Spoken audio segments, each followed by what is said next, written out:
Olá, tudo bem? Estamos de volta aqui com o programa Pontuando com um vídeo, um podcast que tem um título interessante. Eu estou aqui no portal A Terra é Redonda.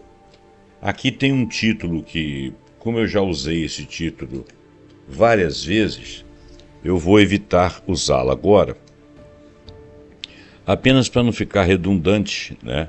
Porque o enfoque que nós vamos ver aqui agora tem uma visão um pouco diferente. Então o meu vídeo ficou com esse título aqui: Tudo foi para sempre até que não existisse mais. Ele ficou assim meio algo filosófico e, de certa forma, essa análise aqui, embora seja uma análise política, ela é uma análise que considera uma quantidade de emoção, de afeto, de associação com coisas que nós estamos sentindo e que de repente não sabemos se ainda está em voga, se a natureza das coisas à nossa volta ainda é assim. Bom, essa reportagem aqui é do Braulio Marques Rodrigues, e o Braulio Marques Rodrigues, olhando aqui o currículo dele, ele é doutor em Direito pela Universidade Federal do Pará, UFPA.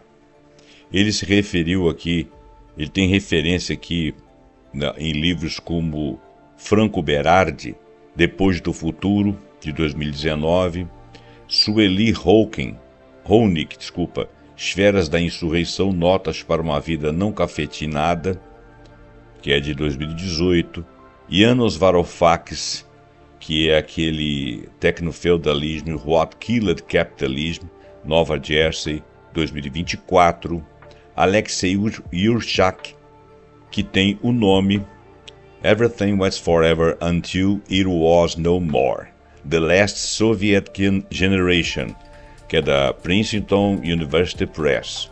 Esse último título, do Alexei Yurchak, que inclusive é mencionado, eu traduzi Everything Was Forever Until It Was No More, é exatamente tudo foi para sempre até que não existisse mais. Então eu adotei esse título porque eu acho que ele é central aqui na análise do nosso doutor em Direito aqui, o Braulio Marques Rodrigues. Muito bem, eu vou proceder à leitura e vocês devem estar ouvindo um barulho de uma maquininha aí no fundo, é um ventilador, porque aqui onde eu estou está num calor muito grande. Então eu espero que você aproveite esse podcast, deixa seu like, deixa seu comentário, passa para frente, compartilhe com seus amigos, assina o nosso canal, aperta o sininho aí para você saber quando nós colocarmos vídeos novos neste canal, o meu canal aqui, José Roberto Abramo. Muito bem, então eu vou ler para que a leitura não fique muito grande e nós vamos raciocinando junto. Ele começa assim: o grande triunfo do tecnofeudalismo na captura do poder passa pela própria ressignificação do afeto e sua equivalência ao poder. No livro Everything Was Forever Until It Was No More, que é esse que eu dei o título aí traduzido, o antropólogo Alexei Yurchak explora o colapso da União Soviética, um evento aparentemente inevitável, mas também inesperado. Por meio de uma descrição do clima político e cultural que envolvia o regime, Alexei Yurchak aponta uma sensação de eternidade que permeava o contexto vital soviético e criou uma ilusão de permanência, mesmo quando as estruturas que sustentavam essa realidade já estavam em franco desmantelamento no período da administração Mikhail Gorbachev. Eu não vou comentar por que as instituições estavam caindo, porque essa não é uma percepção, essa não é isso aí é macroeconomia, macropolítica. O cidadão comum, ele não tem essa percepção, a não ser quando ele começa a sentir dificuldades no seu dia a dia. Eu não sei se naquela época era percebida essa dificuldade no seu dia a dia dentro das repúblicas soviéticas ali, com o centro de Moscou. E é possível que haviam problemas sociais, problemas econômicos, problemas políticos, problemas de ideologia. Essa análise tem que ser uma análise um pouco mais pormenorizada, uma análise um pouco mais bem embasada. Aqui na mídia mainstream do lado de cá, do Ocidente, a gente analisa aquilo ali como a pior coisa do mundo, tudo caindo aos pedaços e parará. Bom, entre uma visão ruim ou pessimista como essa, que vai achar que no final das contas só pode acontecer isso, e uma visão idílica de que a coisa poderia funcionar, que era uma promessa, tarará, existe uma realidade de fatos históricos que contra fatos nós não temos ideologia. Eu gostaria de fazer esse tipo de análise, mas não faria agora nesse momento, até porque eu precisaria de me embasar mais para dar essa resposta. E por que eu estou fazendo todo esse comentário aqui fora do texto? É porque realmente ele só está se referindo à sensação da ilusão de permanência que as pessoas tinham com relação àquilo que funcionava ali, da forma como funcionava. Essa sensação de permanência poderia ser uma vontade de que aquilo permanecesse daquele jeito, embora melhorando ou melhorando em alguns aspectos. Outros, uma sensação de permanência que aviltava que eles queriam uma modificação. Eu não sei, não temos como avaliar isso aí. É claro que todas essas coisas com certeza aconteciam. Então, vamos confiar aí na capacidade de análise e de levantamento dos fatos relativos a isso aí, daquela época da queda do Muro de Berlim e da queda das repúblicas soviéticas através da administração, dentro da administração de Mikhail Gorbachev, e vamos continuar lendo aqui. Olha bem, os anos 1980, em especial em seus últimos anos, apareciam como um tempo de grandes esperanças. Olha, gente, eu tenho 68 anos de idade, da década de 60, 70 para 80, era realmente um mundo de muita esperança. Ele tá circunscrevendo aí uma década antes das quedas, porque o final da década de 80, em 91, se desfaz a União Soviética. Então, ele está falando daquelas grandes esperanças. Existiam movimentos sociais, existia a contracultura, tudo era discutido, as universidades, as escolas, as pessoas, os bares, os cafés, as festas, os shows, tudo tinha uma discussão dentro da filosofia da vida, de norte a sul, de leste a oeste, tanto aqui no lado do Ocidente quanto no próprio lado do Oriente, ainda que lá com governos mais fortes, isso não era traduzido, mas é claro, existia lá também. Então, os anos de 1980, em especial os últimos anos, ou seja, 88, 89, 90 até 91, apareciam como um tempo de grande esperança e, de repente, expressões artísticas, como por exemplo a apresentação da banda Kino no Leningrad Rock Club, demonstraram como a crítica política tornara-se legal. Tudo parecia caminhar para um capitalismo de Estado, mas as contradições entre os anseios liberalizantes da perestroika e da glasnost e os interesses oligárquicos mais uma vez foram vencidas pelos últimos, ou seja, pelos interesses oligárquicos. Então ele está se referindo a esse movimento de liberação que estava acontecendo lá no interior dos sovietes, que era muito similar às esperanças de modificação de estilo de vida, estado de bem-estar social, um capitalismo que funcionasse para muitos, aqui também no Ocidente. Bom, então, mas vamos focar no que estava acontecendo em especial lá dentro, porque é onde ele faz a sequência. Essa narrativa sobre o cancelamento do futuro, a ideia de que o progresso linear e garantido é apenas uma miragem, ressoa no contexto contemporâneo do Oeste, onde a democracia liberal em franco declínio se esconde, segundo Yanis Varoufakis, sob a sombra de um novo tipo de ordem social emergente, o chamado técnico-feudalismo. Já tive a oportunidade de falar sobre isso aqui. Não vou repetir os temas, mas a palavra alguns autores não estão concordando, mas assim, em linhas gerais seria...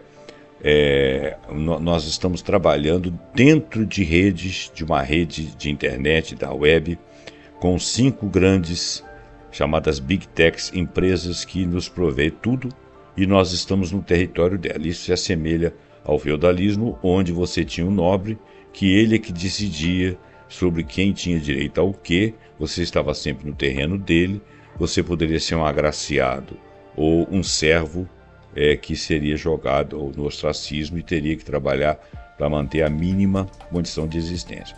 É claro que essa imagem é forte, ela não corresponde exatamente a uma formulação política econômica, de política econômica que nós poderíamos avaliar agora, mas não está distante da realidade, porque nós estamos trabalhando, sendo convencidos o tempo todo, nós estamos sendo mapeados, todos os nossos dados estão sendo manipulados, e a gente não tem a internet, a gente vive na internet. É uma coisa bastante real, isso que ele está falando, com algumas modificações, alguém poderia escolher outro nome. Tudo bem. A comparação, então, voltando ao texto, a comparação entre o momento atual de desmonte do estado de bem-estar social e a cena icônica do filme Adeus Lenin, de 2003, dirigido por Wolfgang Becker, oferece uma analogia que acredito que seria ilustrativa. Ilusões coletivas e ilusões individuais podem mascarar transformações profundas na natureza do social. No filme, Alex Kerner, que é o protagonista, elabora um engenhoso plano para proteger sua mãe Christiane de um colapso emocional ao fingir que a Alemanha Oriental, que era chamada de RDA, República Democrática da Alemanha, essa era uma república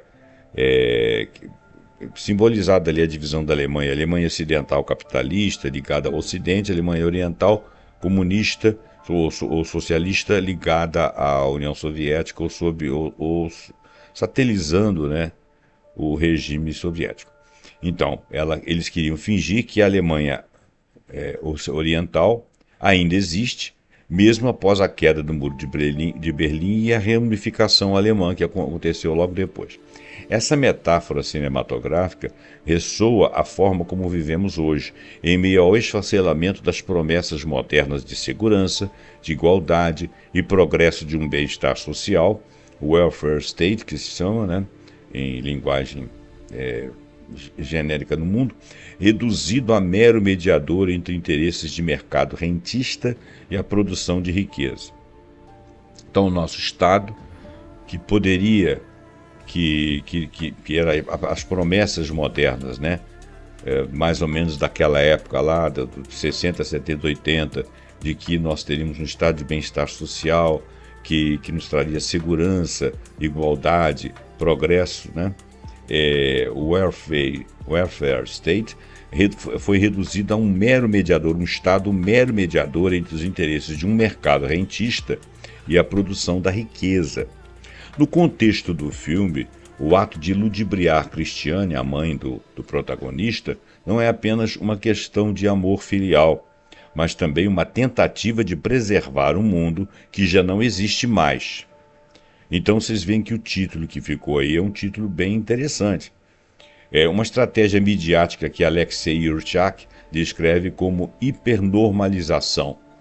A RDA, apesar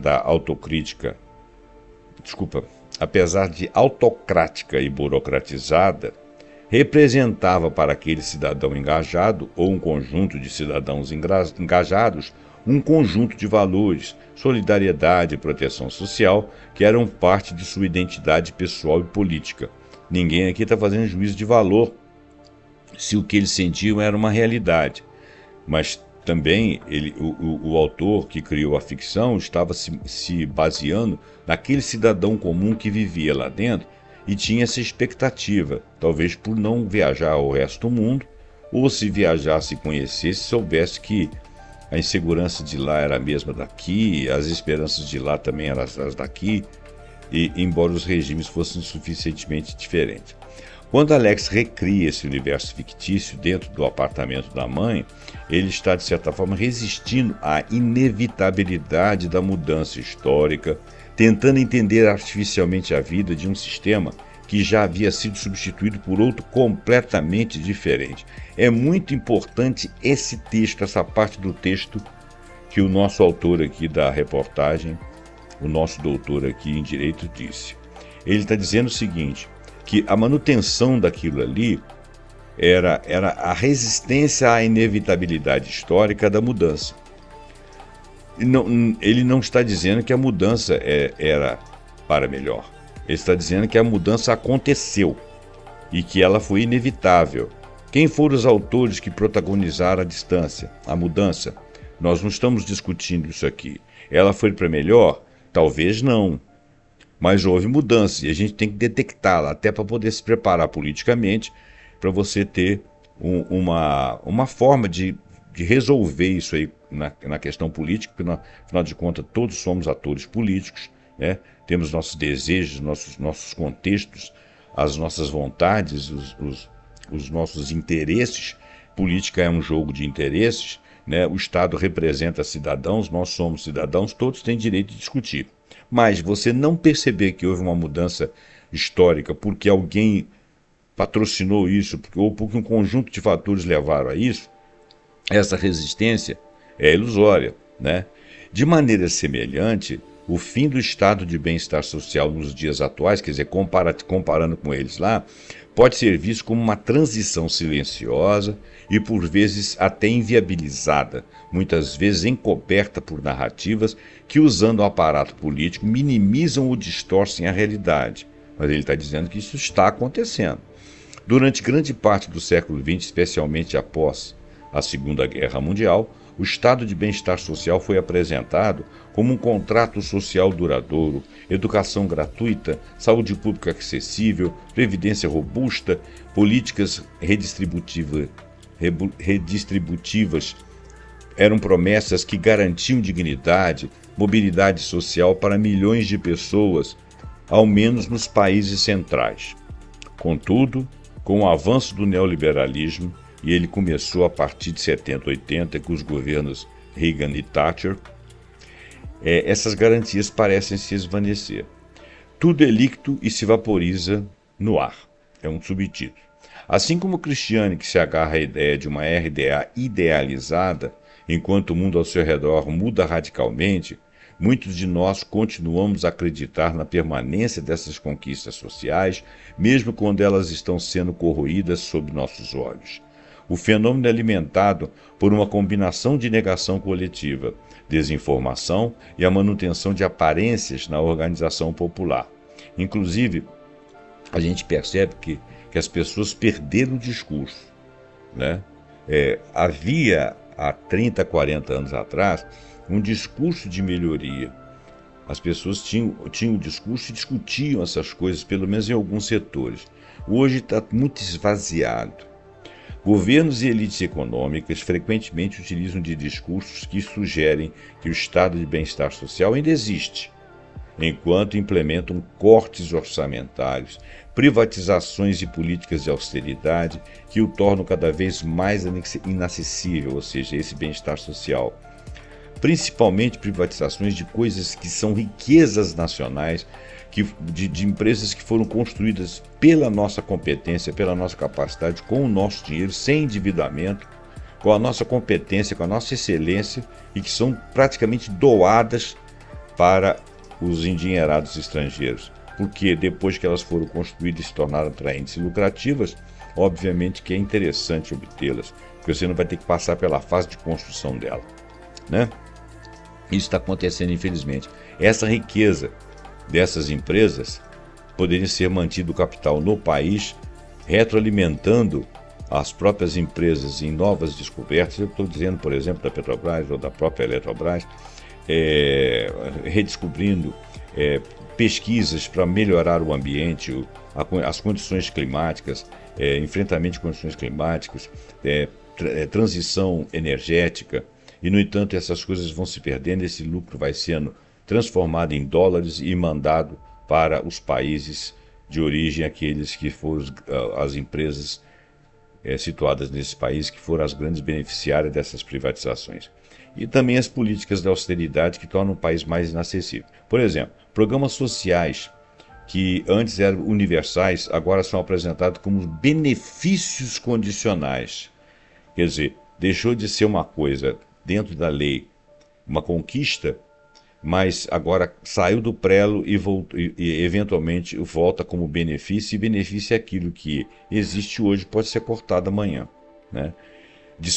Benefícios condicionais disponíveis apenas para aqueles que se encaixam em critérios restritos, quer dizer, restringe o critério, o benefício vai para meia dúzia de pessoas e deixa de ser uma coisa mais universal.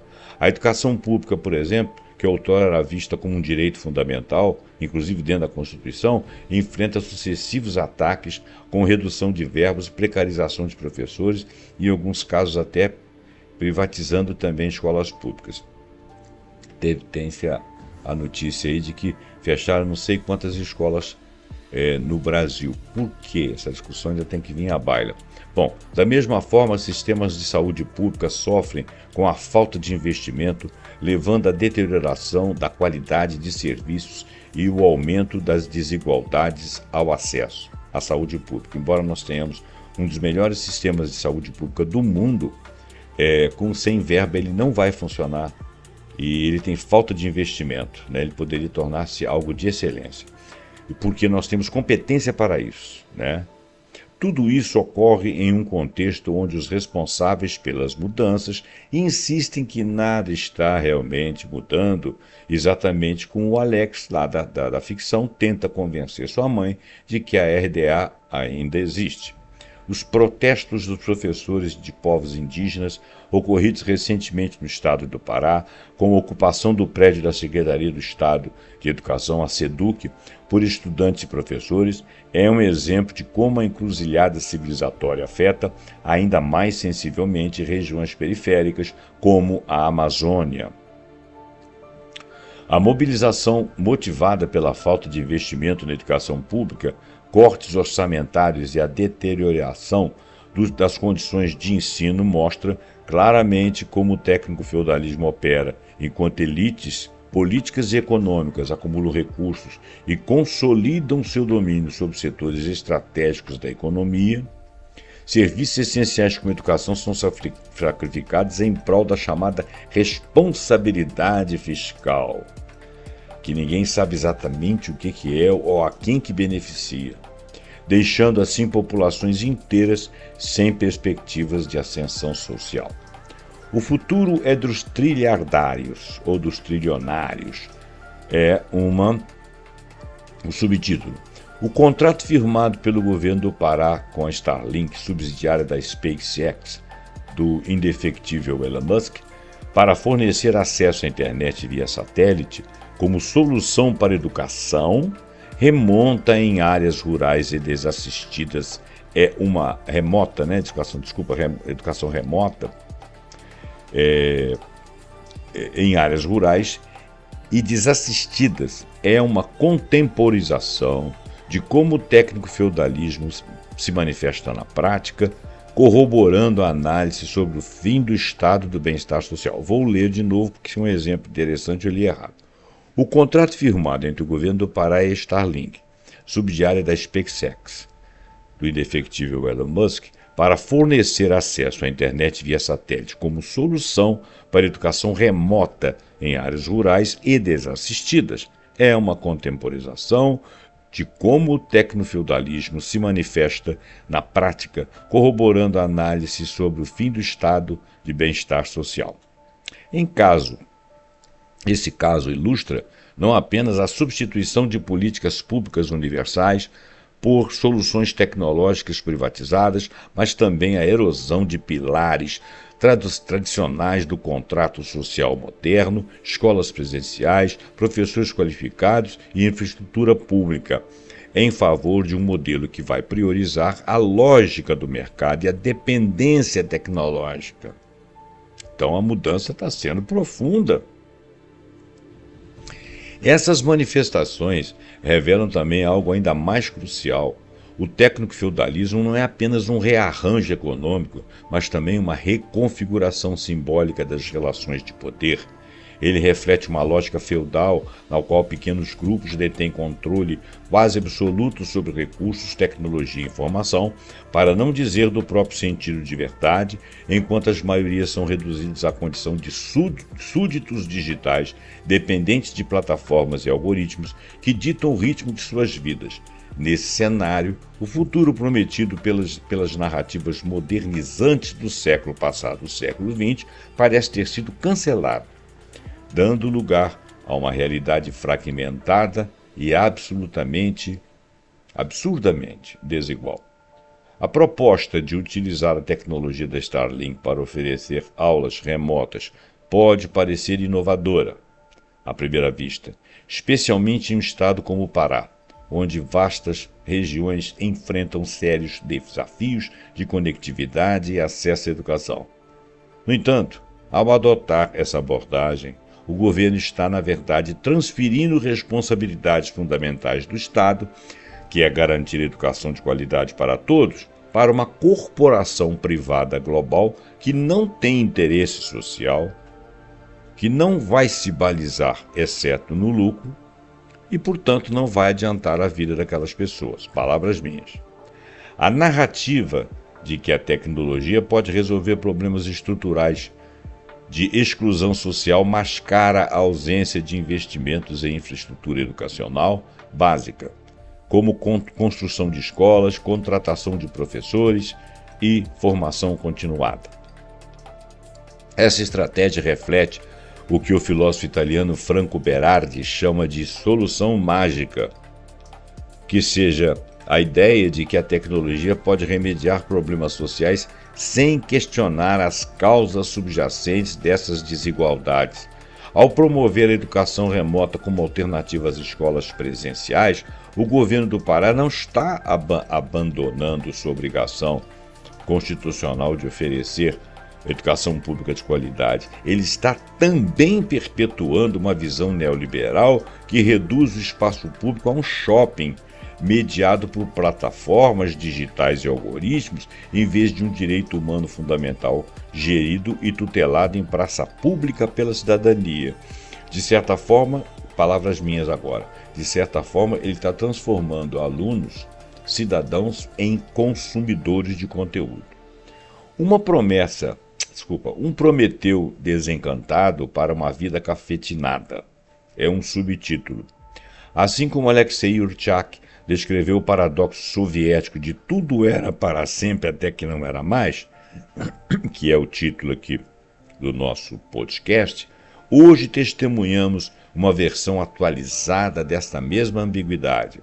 Vivemos em um mundo que insiste em manter aparências de normalidade, mesmo quando as suas bases, ou seja, as bases da nossa convivência coletiva, estão sendo corroídas. O tecnofeudalismo não é apenas uma ameaça, ele já está aqui, moldando nossas instituições, nossas lutas e nossas esperanças. Lideranças políticas e os novos senhores feudais do Vale do Silício reúnem-se em um pacto tal como os senhores feudais e os monarcas absolutistas de outrora. O direito divino intocado e a fortuna ilimitada aos mercadores da técnica, como bem posto por Marilena Chauí, as telas são instrumentos de servidão.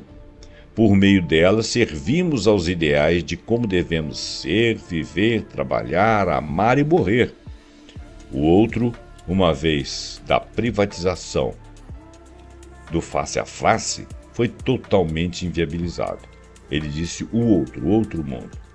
As redes sociais tornaram-se um auditório virtual para o mero entretenimento de seus donos, que veem discípulos e partidários defendendo furiosamente a legitimidade de suas cifras.